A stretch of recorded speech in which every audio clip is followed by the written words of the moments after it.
Acabamos de liberar um curso totalmente gratuito de como lucrar até 15 mil por mês fazendo rifas na internet.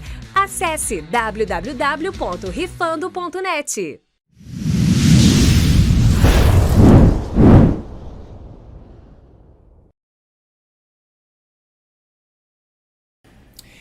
Qual o mínimo de uma quantidade de proteína em superávit que garanta hipertrofia?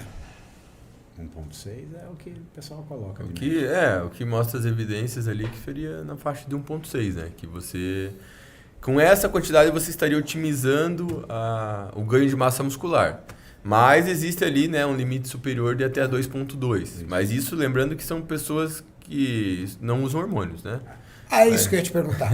Um indivíduo hormonizado, ele tem maior capacidade de absorção de proteína? Não seria absorção, né? Seria, vamos falar assim, porque a absorção vai ocorrer no intestino. Então, a princípio, por hormonizado para o natural, não teria influência. A proteína é absorvida. A questão é o que o nosso corpo faz depois que essa proteína for absorvida. E aí, na mentalidade da galera, geralmente a proteína vai tudo para o músculo. E não é assim. Geralmente, dessa quantidade proteica que você absorve, vai ali uns 10, 15% para o músculo. O resto, o corpo tem que fazer muita coisa com proteína. Fazer proteínas transportadoras, proteínas do sistema imunológico, usar essa proteína até como fonte de energia, enfim. Então, a questão é se o corpo, no hormonizado, vai usar mais proteína para síntese proteica muscular do que no indivíduo natural. Isso. E aí, Renato, o que acontece? A gente não tem, obviamente, estudos testando diferentes doses de hormônios, enfim, comparando natural e hormonizado. Mas a gente tem alguns estudos bem interessantes que eles usaram doses de testosterona relativamente altas, doses suprafisiológicas. Então, enantato de testosterona 300 mg por semana, 600 mg por semana.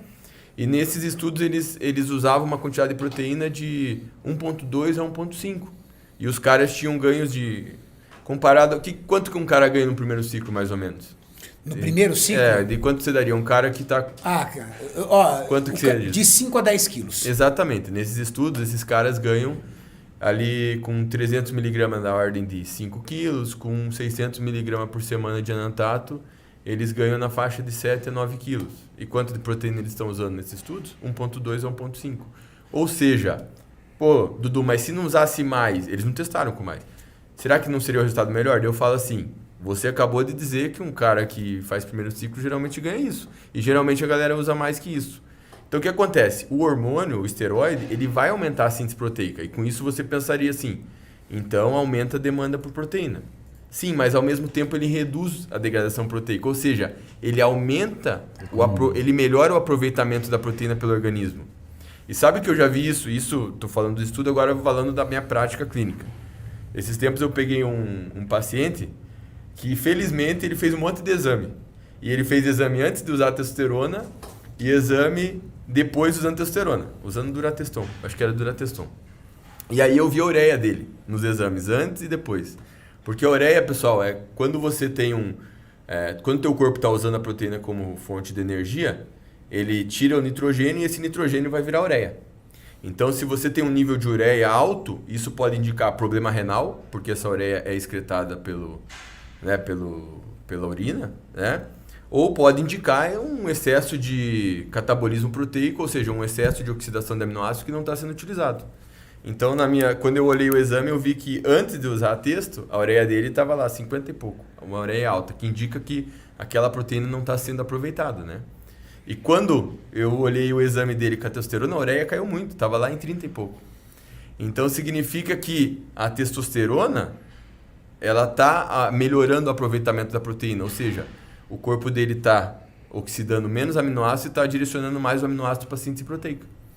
Legal isso. Então, Donato, muito legal isso. Adorei essa observação. Muito legal, Dudu. Então, você pode usar a ureia como um marcador indireto se você está aproveitando ou não a proteína. Então, é comum eu pegar fisiculturista e ver um nível de ureia muito alto. Então, você já tem uma... Um nível de ureia alto também pode começar a te preocupar com o rim, porque você está sobrecarregando o rim, né?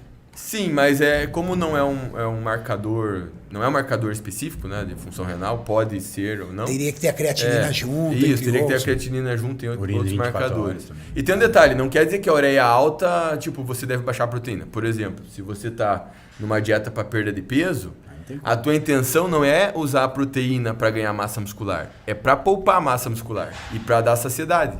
Então é aceitável um nível de ureia mais alto se você está em déficit calórico. Você está em 3, 4.0 Exato, corporal. mas quando você está visando ganho de massa muscular, É por que você vai querer que teu corpo fique jogando proteína fora? Exatamente. Economiza corpo. É melhor usar o carboidrato como fonte de energia. Né? Boa. Então, em resumo, podemos dizer o seguinte, que você não precisa subir a sua proteína porque você está hormonizando.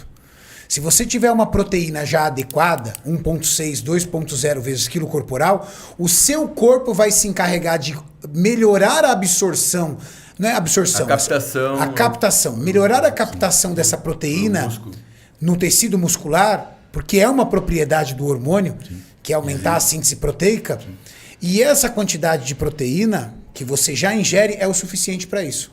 Eu diria Porque as pessoas assim, têm esse conceito. Tô hormonizando, tem que aumentar a proteína. Exatamente, mas aí obviamente, eu sempre assim, eu olho o estudo, eu olho a prática e penso assim, o estudo foi feito com essas dosagens.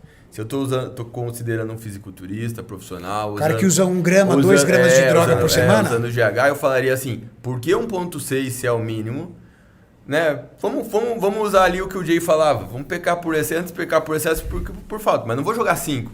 Vamos jogar 2,5. Entendeu? 2,5. De repente o cara quer um pouquinho mais, mas né, dificilmente mais que 2,5, 3 vai ter benefício. Mas eu acho que num cara ali que tá usando mais hormônio, sim, faz mais sentido usar mais de 2. Né? Que a gente pega paciente no consultório. Então, aí pessoal...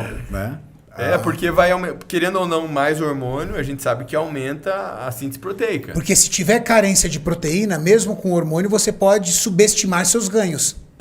De certa forma, sim. Mas sabe que tem uma coisa que os fisiculturistas fazem também que pode atrapalhar, né?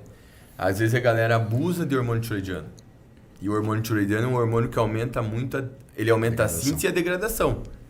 Então, só que se você abusa de hormônio tiroidiano, é como se você induzisse um quadro de hipertiroidismo, né, farmacológico. E esse hormônio como que aparenta o indivíduo que tem hipertiroidismo? Muito magro e também catabolizado. Catabolizado, né? ele é um rato. E quando o bodybuilder está ali abusando do hormônio tiroidiano, vou dizer, ele não vai ter essa aparência, por quê? Porque o esteroide está compensando, dando a síntese proteica alta. Só que ele deixa de progredir. Porque de um lado ele está aumentando a síntese e do outro está aumentando muito a degradação. Por isso que às vezes você vê caras que abusam de hormônio tiroidiano e eles meio que não saem do mesmo shape, né? Acabamos de liberar um curso totalmente gratuito de como lucrar até 15 mil por mês fazendo rifas na internet. Acesse www.rifando.net.